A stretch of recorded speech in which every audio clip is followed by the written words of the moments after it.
Mary Brewster by Dennis Nelson.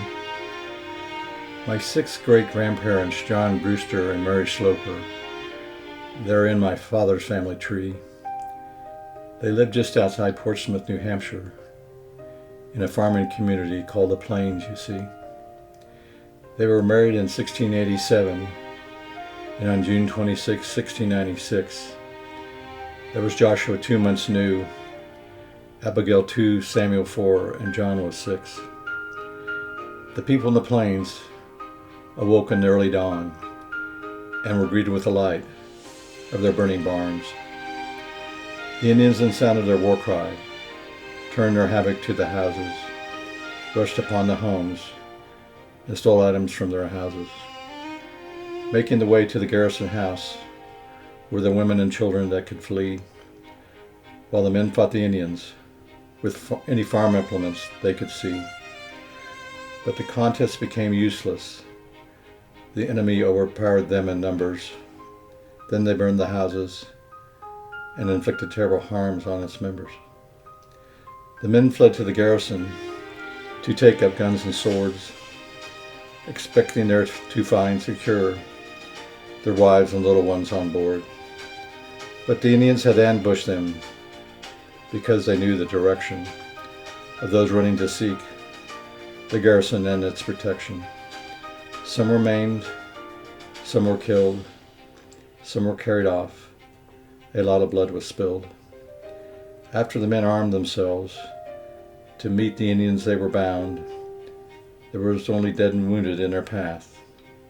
There were no Indians to be found. When 33-year-old Mary Brewster was found, she was assumed to be dead. She had been scalped and wounded by a tomahawk to the head. The news quickly reached Portsmouth, and the militia was ordered to meet at a large rock a quarter mile east of town to go find the enemy and defeat. The rendezvous point where the rescuers met that day is known as Valor Rock, still its name to this very day.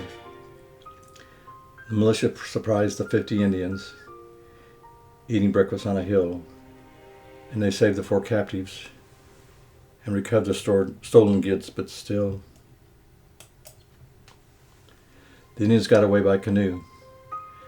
And who caused this murder and crime? And no one knows the tribe, but this hill is now known as Breakfast Hill for all time. 14 women and children were killed that day, and others were wounded. 5 houses and 9 barns were destroyed to much dismay.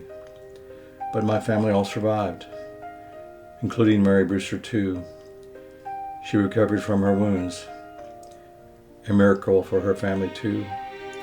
She amended with a silver plate and wig on her head, and even had another son, Joseph with his name, born in the year 1701.